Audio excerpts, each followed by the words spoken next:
Ellie to the Mama podcast. It's absolutely fabulous to have you here today, and I can't wait to hear all about Ellie's gift.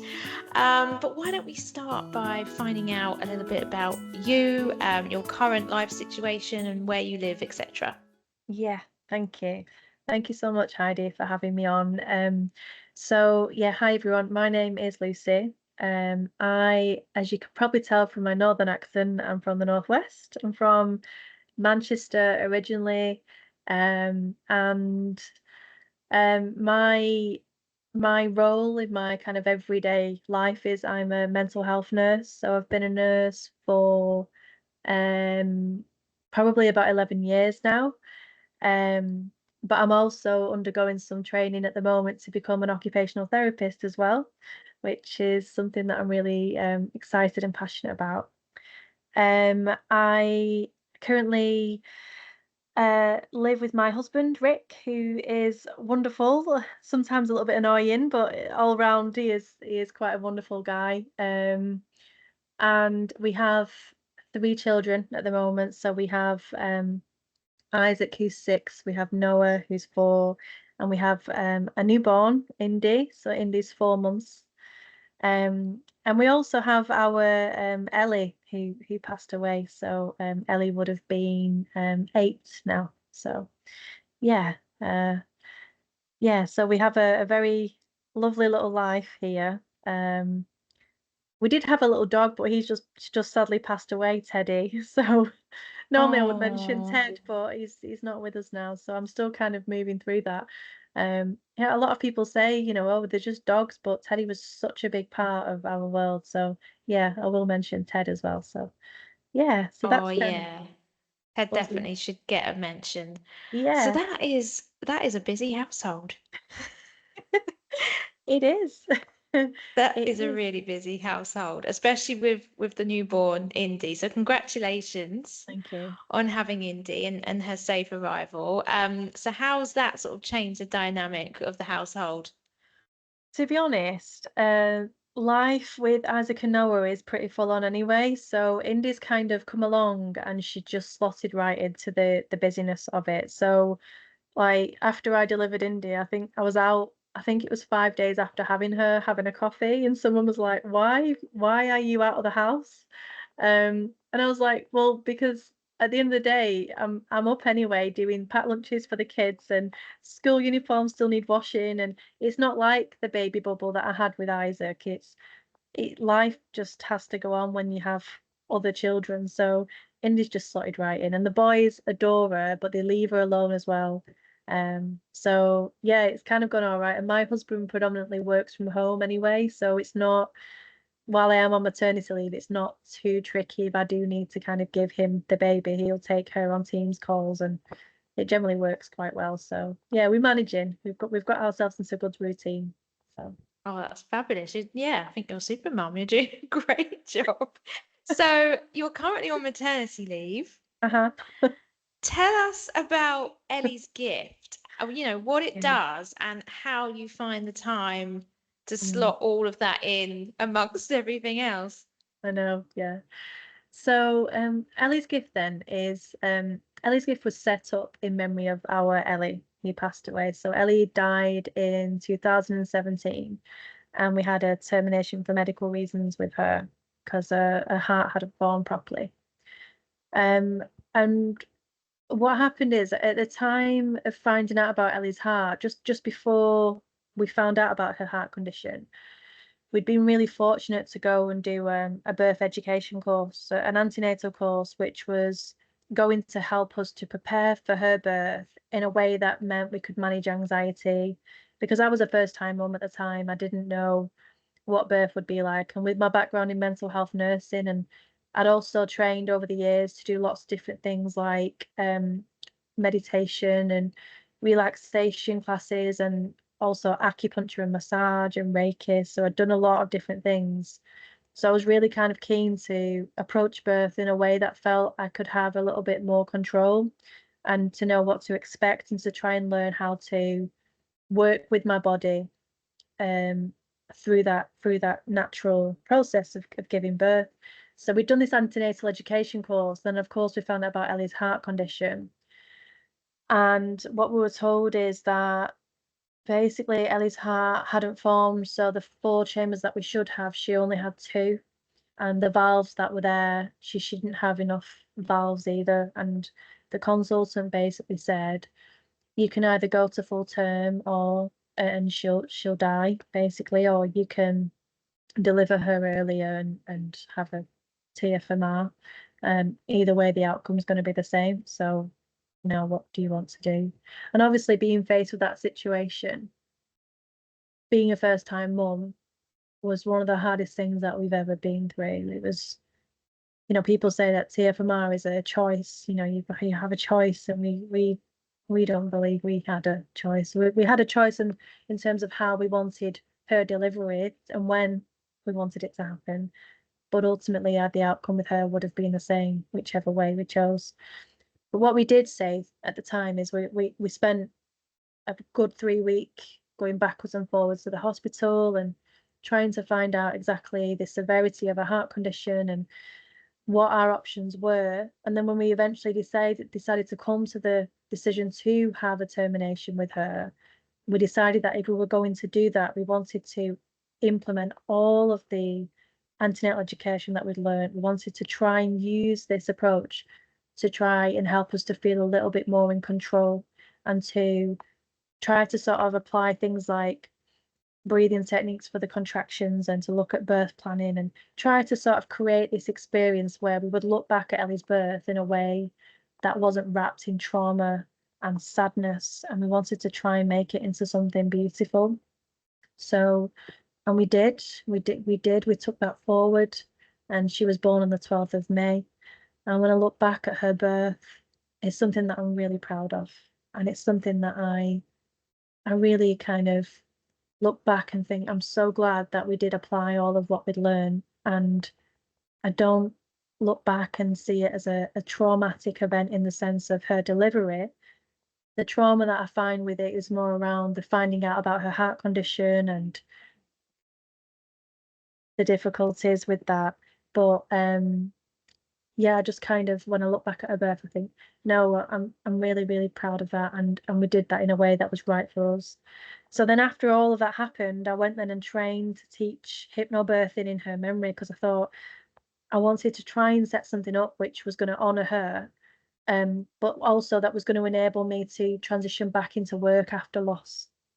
Because at the time I was working for a really intense crisis team, so I was looking after people who were suicidal. It was 12-hour shifts, and I knew I couldn't go back to that role in the headspace that I was in. So I set up a little kind of not-for-profit business, which was Relax with Lucy, because it was just me and people were relaxing with me. I decided to teach hypnobirthing and relaxation, and I did acupuncture and massage, and I did it all to try and manage low-level anxiety. And then fast forward 8 years, all of that has kind of become just baby loss support. And I took all of what I'd learned and I decided that I couldn't look the other way. And I wanted to try and support families through the birth of a baby that had died, using our experience, using all that we'd learned, using all that I knew, and created what's now known as the Ellie's Gift app, which is a free baby loss support tool to support somebody through the birth of a baby that's passed away. And the Ellie's Gift project was born and it's here. So it's a not-for-profit and it's done purely on a voluntary basis. And it has been the whole time. And yeah, it's something that when you say how do you fit it in, it literally is when the kids go to bed at 8 o'clock, I'm on my laptop, and any moment that I can grab, I'm trying to sort of promote it and push it. And it's hard, Heidi. It's hard. But yeah, I do it. It's absolutely amazing. Well done, Lucy. I completely commend you and congratulate you for everything that you're doing. I know how hard it is, because that's exactly how I started. But when you're so passionate about helping others and you know that the difference you can make and you see the difference that you're making, obviously it spurs you on and it gives you that boost and that energy to continue. So that's incredible. You're obviously helping so many people. Yeah. Um, and I know that you've experienced other loss in Mm, your life. yeah, You lost your twin brother I as did. Yeah, well. I can't imagine going through such immense losses. yeah, How have those experiences shaped your approach to yeah, grief and how to help other people? Because you're obviously using your own awful, tragic circumstances and turning it into something incredible for others. yeah, yeah. Yeah, it's interesting. I always kind of talk about grief and say, we met, me and grief met, as it were, when I was 15. So I was a twin. My twin brother is called Ashley, and he was running for a cross country run for his school when his heart stopped and he collapsed and died suddenly. And even to this day now, we don't actually know what happened to him. The post-mortem, he was a healthy 15-year-old boy. So going from kind of being a twin up until the age of 15, and 15 is a very kind of difficult age in that you're trying to figure out who you are anyway. To being a twin, then to sort of still being a twin but not having a twin there, it's been a really, really difficult road. And one that's kind of led to a lot of anxiety on my part over the years. And one that I believe the reason why I became a nurse is because of his death, really, because what I recognized was that helping others helped me to feel better. It helped me to move my energy into something that was going to be helpful for other people. And when I went into psychiatric nursing, it helped me to better understand my own psychology and how to manage my own anxiety. So, um, and then obviously going on then to lose Ellie, um, having experienced grief before, Ellie's passing is a completely different grief in itself. The sort of being losing a sibling and then losing a child, it's a baby is the two separate things.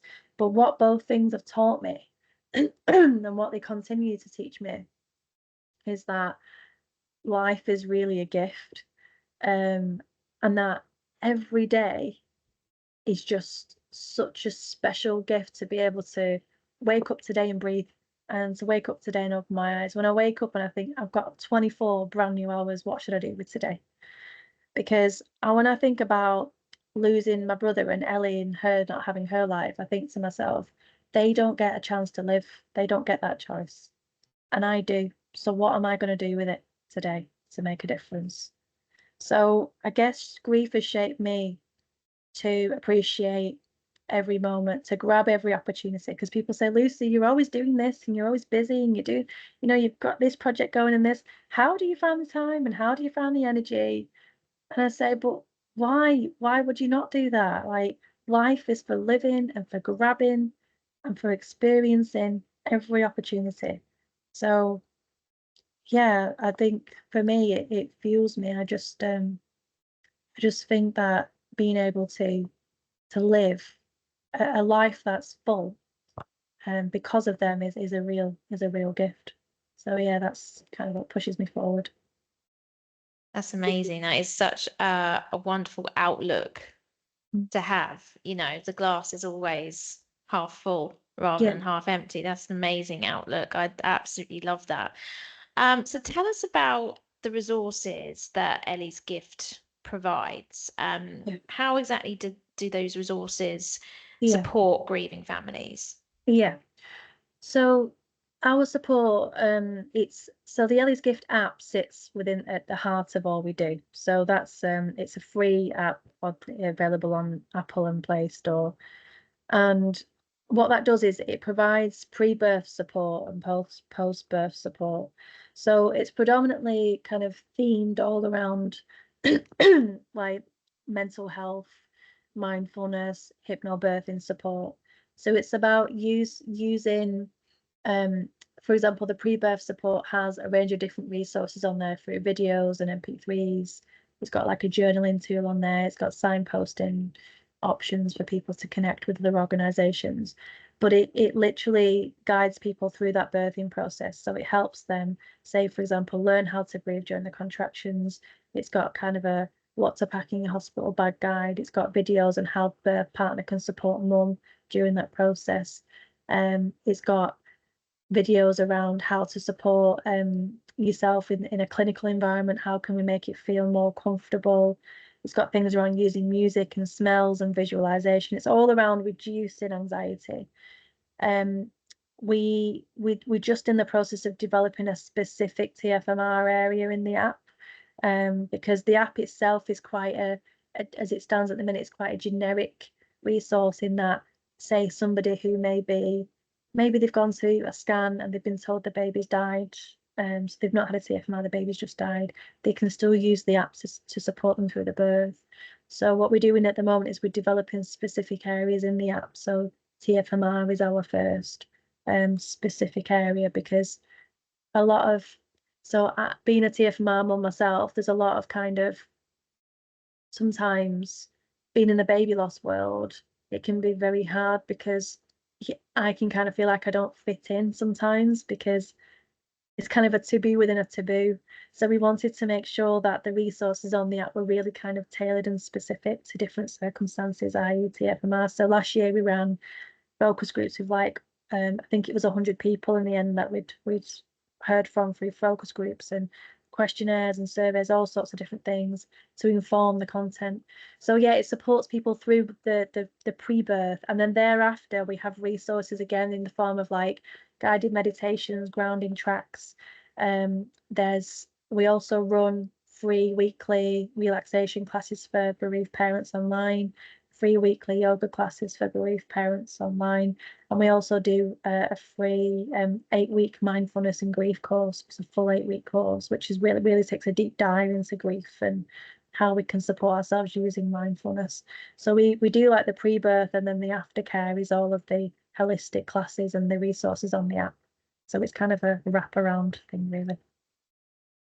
Sounds absolutely fantastic. There's a lot going on there then. There's a lot that you offer. That's brilliant. So how are you reaching parents that need this support? How are they finding out about you? How are they finding the app? How are you setting up these focus groups, for Yeah, instance? I'd love to yeah, know. yeah. So our app at the moment is, I mean, we are fortunate in that word of mouth has allowed us to gain traction. So the baby loss community, a lot of people will share, Ellie's gift helped me through the birth of my baby, and I'm attending the courses and classes after. So word of mouth's been helpful.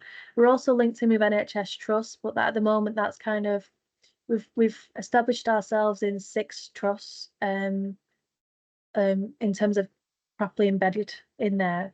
But then, for example, other trusts are contacting me to say, heard about your support, can you send us some leaflets and things? So there's that. There's also a research piece of work going on at one of the hospitals as well in Manchester on the app, which is again helping us to gain popularity in terms of midwives and things speaking about our support.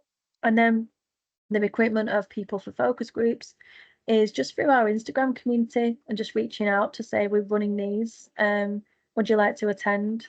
And I mean, the TFMR support, that the piece of work that we did last year was incredible. The response that we got, but it's just so needed. It's just so needed. The thing is, because with TFMR, it's such a complex thing, and there's so many, we've heard from so many families who felt so unsupported, and who want the way that they want, the way they want TFMR support to change. So hopefully when we launch our TFMR section later this year, that will kind of be that voice for the TFMR community, because we've done a lot of work on it. So yeah, that's exciting. But again, it's tricky because of our organisation, because we are unfunded, we don't have any core funding, we don't have a marketing budget. If we want to put leaflets in a hospital, we have to fundraise just to do that. It's such a challenge, and I mean, if I had a massive pot of money, and I know that this thing could absolutely blow up, but it's just me writing funding applications very often get rejected, and it's tricky, but got a fire in my belly and I'll carry on.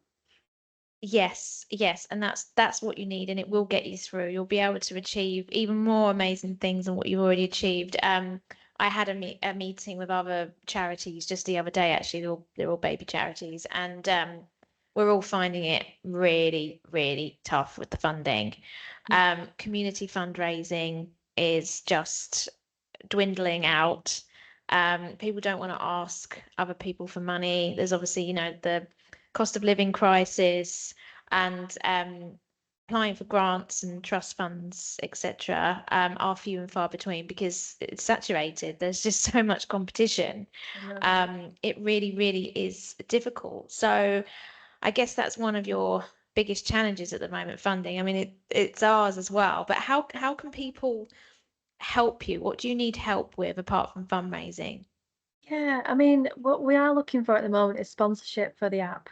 We're looking at linking in with people to sponsor, to support us that way. And we do have some people who sort of set up as like regular donors and stuff to try and help support us. Um, but yeah, it's more kind of it's more being able to um have the ability to raise the profile of the app to get the name out there, because where the app needs to be placed, Heidi, is in fetal medicine units. Because what even though we do all this other stuff, which is brilliant, what we are predominantly is we're a resource to support someone through the birth of that baby, and when that baby's passed away. And more often than not, our app is used to support people through TFMR, and that is where we need to be in those units. And we are in some units, but being able to get the word out to say, hey, this resource is here, it's free, it's helping. I mean, the feedback we get from it, Heidi, is incredible. The lives that we're changing with it, the difference be it from somebody saying, you helped me through the birth of my baby, and I did not know what to expect. I was so scared, but your app supported me through that. And now I can look back and I'm proud. And I can look back and I feel so grateful for the support that you gave me. You changed my life. Just to hear that is just phenomenal. And you think, and then I think, wow, everybody should know about this. And I don't want to make money from it. I don't even want to take a salary from it. I just want to know that the app's going to be where it needs to be, what it was designed to do. And yes, it is our little girl's legacy, of course it is.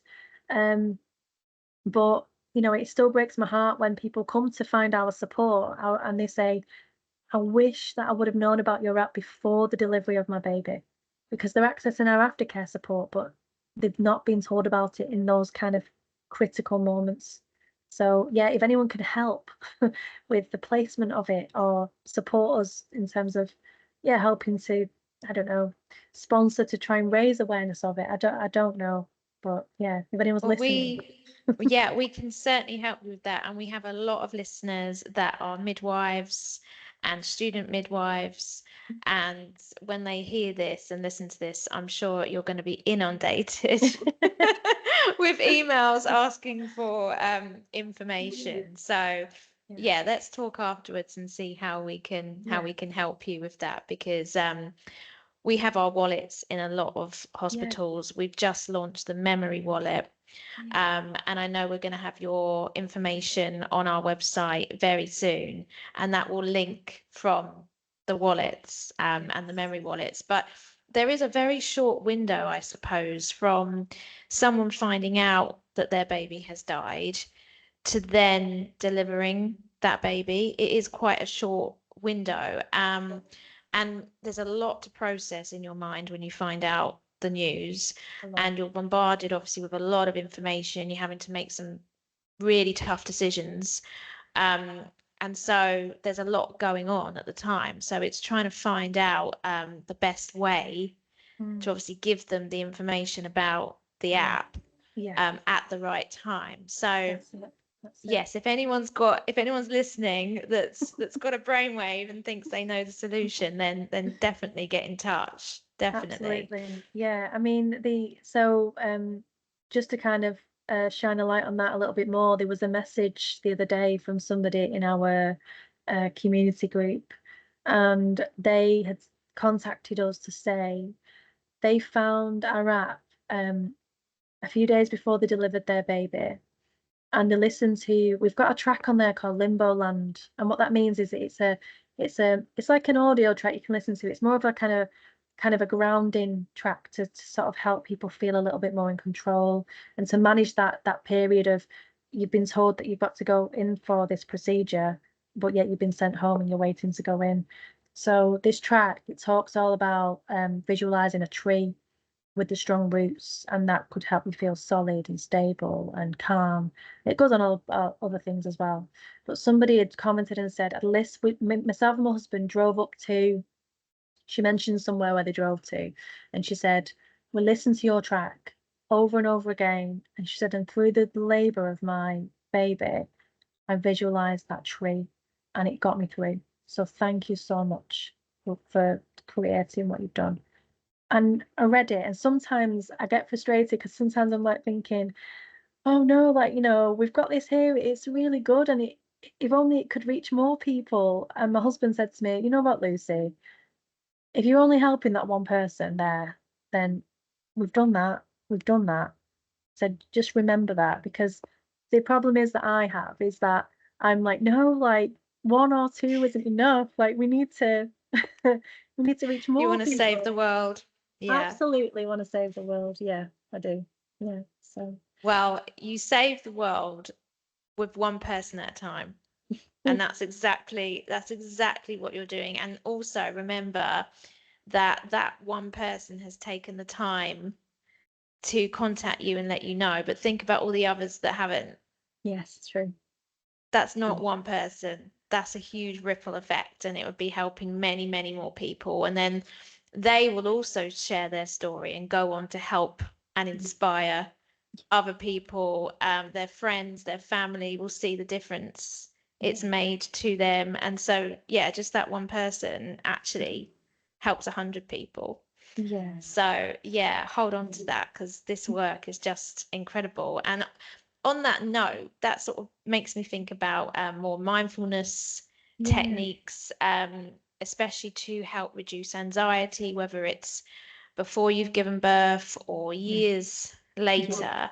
Um, I've recently discovered all these tools myself, and we've just launched a rainbow wallet, which is Yeah. specifically for parents that are expecting again after a previous loss. And inside that has an anxiety toolkit Yeah. with a few mindfulness activities. Yeah. Um, so how do you see mindfulness playing a role in Yeah. grief, especially as a mental health nurse? Yeah, so mindfulness for me. So I've always been interested in a different modalities, and I first got into meditation because I had anxiety. So I was looking at ways to help myself feel better, more manage the physical symptoms, because with the body going into fight or flight, and my heartbeat was beating faster and I was feeling shaky and things. I wanted to try and learn how to regulate my own nervous system. So I learned about breathing practices, I learned about meditation, I learned about relaxation, and I kind of practiced all of that for quite a long time. And then it was only when Ellie died that I took a deeper dive into other things that could help me, which is where I came across mindfulness, because mindfulness doesn't mean meditation. Meditation is a way to help strengthen the practice of mindfulness. Um, so mindfulness is about paying attention, but in a particular way. So we can pay attention to anything, but mindfulness is more around paying attention in a particular way on purpose. And we're doing that by bringing in some additional qualities, like we're not judging our experience, and we're bringing in some acceptance and some compassion to what we find. So when Ellie died, I went on an 8-week mindfulness course. It wasn't for grief, it was for stress. But I was seeing the parallels with the things that we were learning about. Because some of it was all around some of the neuroscience as well. So I was seeing a lot of parallels with it, and I really kind of resonated with that. Oh, hang on a minute, I can really relate this to grief. Um, so I began to practice learning how to sit with my grief, learning how to be with these raw feelings in my body, because grief very, very often for many people comes up in a physical sense as well, the heaviness in our chest, this kind of lump in our throat, tightness in our shoulders, maybe sickness, headaches, all of this can manifest. So I was really learning how to sort of differentiate between what my thoughts were doing, how my body felt, and learning how to almost create some space and distance from them, and recognizing that these thoughts weren't always true. So, like with TFMR, a lot of thoughts that I was having was um, something that I did during that pregnancy caused Ellie's heart not to form properly. Right? There's absolutely no way. I've not got a superhuman power. I can't. There's nothing I've done to cause her heart not to form properly. But at that moment, I believe that it must have been something I did. Maybe it was the time I was stressed, or maybe it was the time that I don't know, like I had a really difficult day and I didn't rest, or you start to go over and over. So I was finding there was a lot of my time was in the past or it was in the future, and it wasn't really in the present moment. So the practice of mindfulness really invited me into the present moment to sort of stop and kind of go, okay, right, well, what's here right now and how do I feel right now? And where do I feel this in my body?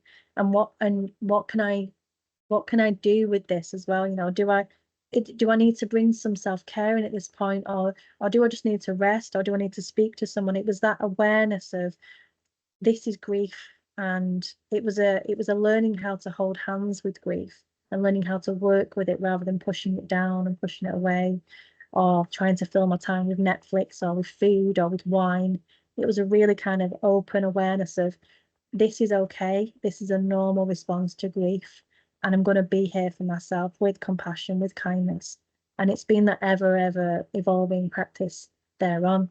And then I went to train to teach mindfulness properly. I went to Bangor University to do a master's, and I now run 8-week mindfulness and grief courses. I've just written a book, which is due to be released this year. And for me, it's not something that I've learned and I go, oh, this is really good, and I'm going to teach about it. And I literally live by these practices. I practice Buddhism with my local Sangha here in the community.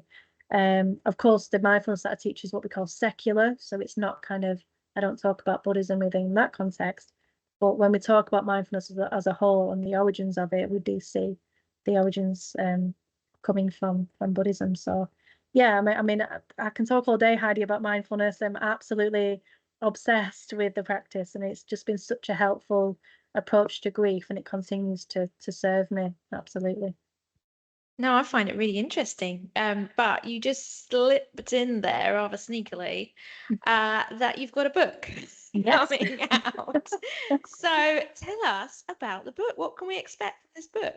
Yes. So what happened with our mindfulness and grief courses, we managed to get some seed funding to run a pilot of this course that I'd done, because I'd adapted it from a mindfulness for stress course to support people who were grieving.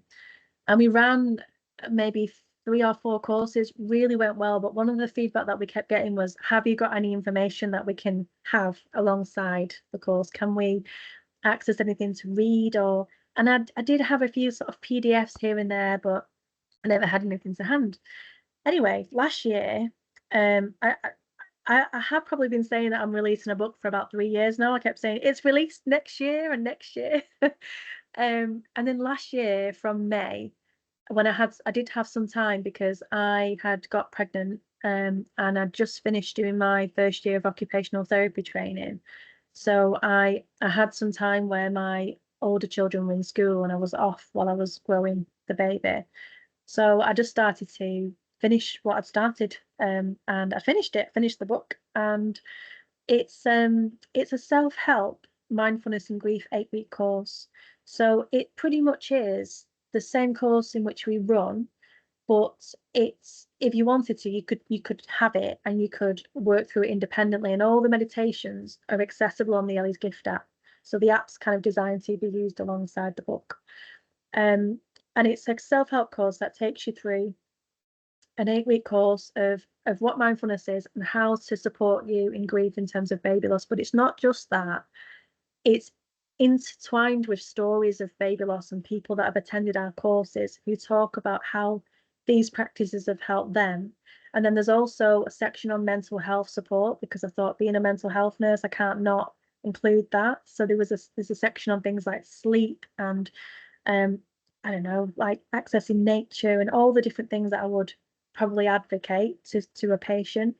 And then there's also a little bit around mine and Rick's story and Ellie and how that supported us. So it's a whole collection of the course, and then there's sort of bits around it. So hopefully that will be released later this year.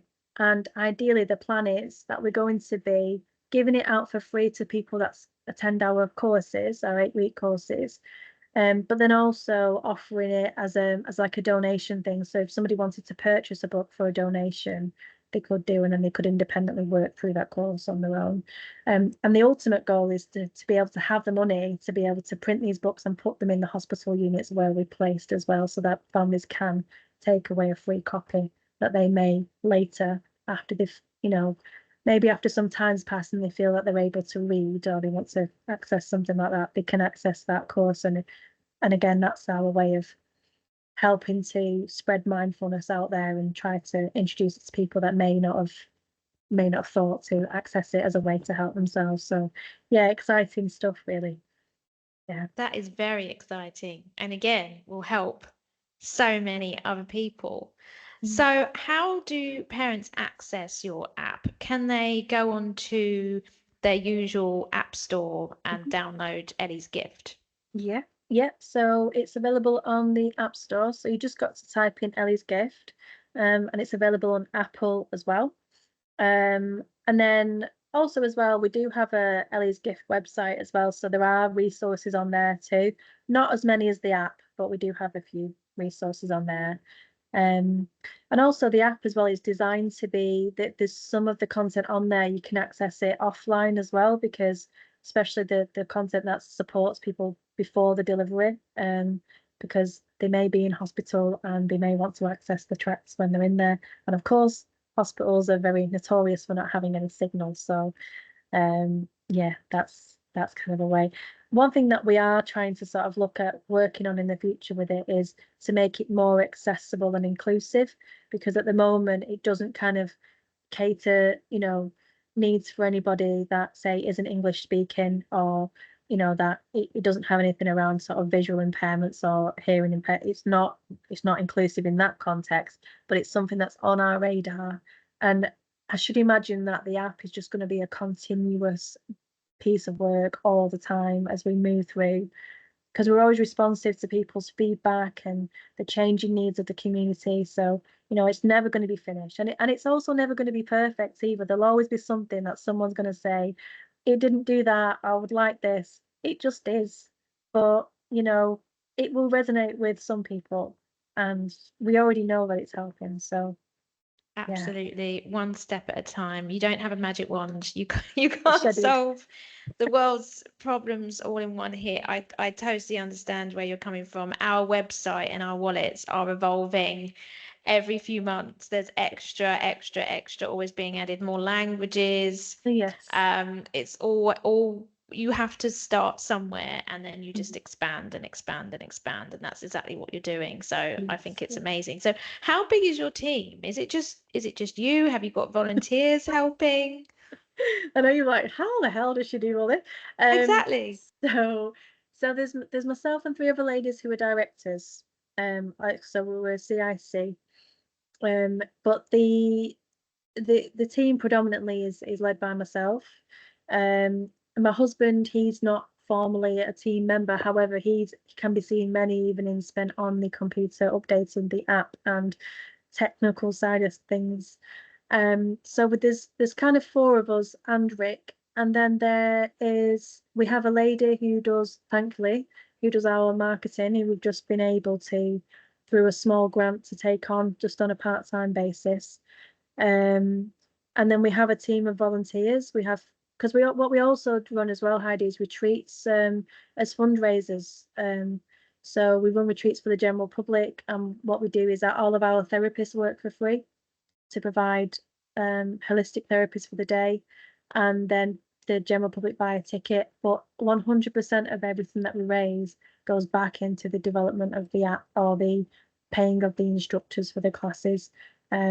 We don't have anyone who's kind of, yeah, we don't have like any salaries or nothing like that. So it's a huge struggle because it literally it could, well, I could say it kind of is a full-time job. Um, it's a lot of time, a lot of evenings spent. Um, and weekends as well, sometimes getting up at say 6 in the morning before the kids, and it's a big commitment. But yeah, it's not, we've not got a big team at all. Well, sounds fantastic. You're all doing an incredible job, and please do invite me to the next retreat because that sounds that sounds right up my street. Yeah, well, one thing that we are launching from April though is for charities and healthcare professionals a free monthly mindfulness sessions. So, and we also have a list of meditation tracks for bereavement staff. So for anyone working in the field of this kind of line of work to access as well. So we have a whole another package of support there. Um, so yeah, I mean, you may well access some of that as well. You're more than welcome to. Absolutely. That sounds wonderful.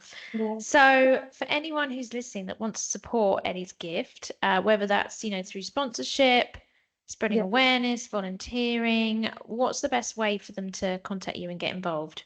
Yeah, I mean, you can contact us on Instagram if you're on Instagram. So we're just Ellie's Gift Project there. But mainly email as well. So if you go onto our website, which is ellies.gift, and just contact us through the page there, yeah, we'll be responsive and we can open up a conversation. But yeah, as I said before, any support in any way, shape, or form will be amazing. I mean, when I look back to how I've even got this idea off the ground, I still don't know. Well, looking back, I had this idea, and somebody, this man called Paul, who I don't even know where Paul is now, but Paul built me a really kind of basic prototype of the app for me to take to the NHS and say, this is my idea. And so much so that St Mary's Hospital completely snapped it up and have been supporting me to, to try and ensure that this kind of keeps on going. So that's who's currently trying to do the research on the wards. And I was told last week it's been written into the TFMR care pathway as well. The Ellie's Gift app's been written into that now. So when I look back at where we came from and where we are now, it's madness really. And so yeah, I mean, but it's all down to people believing in us, and it's all down to people offering the support, sometimes for free, very often for free, actually. So if anyone listening can think of a way to try and help us, because I really do believe that, the Ellie's Gift app, I think it should be the first point of call when you've been told you've got to prepare for that birth. Well, there's a resource here which we know is helping. It's just getting the word out to say it's here. So if I could like get inside everyone's minds and just drop it in, it'd be great. I know. Well, I'm sure that will happen very soon because others will get to see the impact that it's Yeah, having. But it's so important that you do reflect and look back yeah, sometimes because you can. I do it myself all the time. I'm so frustrated at my to-do list. It never shortens because as soon as something gets ticked off, there's like a million others that get added to it. And I just look at everything I want to achieve, and all the people I want to help. But it is so important every now and then just to give yourself 5 minutes and look back and think, actually, this is where I've come from. This yeah, is everything I've achieved this year. yes, And give yourself a pat on the back because it's really really need it's really needed because it is tough. This industry it is really is. tough, and you have to have 100 no's and grant rejection letters before you get that golden ticket that says yes, we'll help. So Absolutely, yeah, yeah, yeah, that's it. keep going. Yeah, yeah, and I mean, and one last thing is as well, if anyone would, because one thing that we do is we get invited to events to speak at. So, like I think it was last year or maybe the year before we did the International Stillbirth Conference. I was invited to London. I've been invited again actually this year, which is a good sign because it meant that I did well.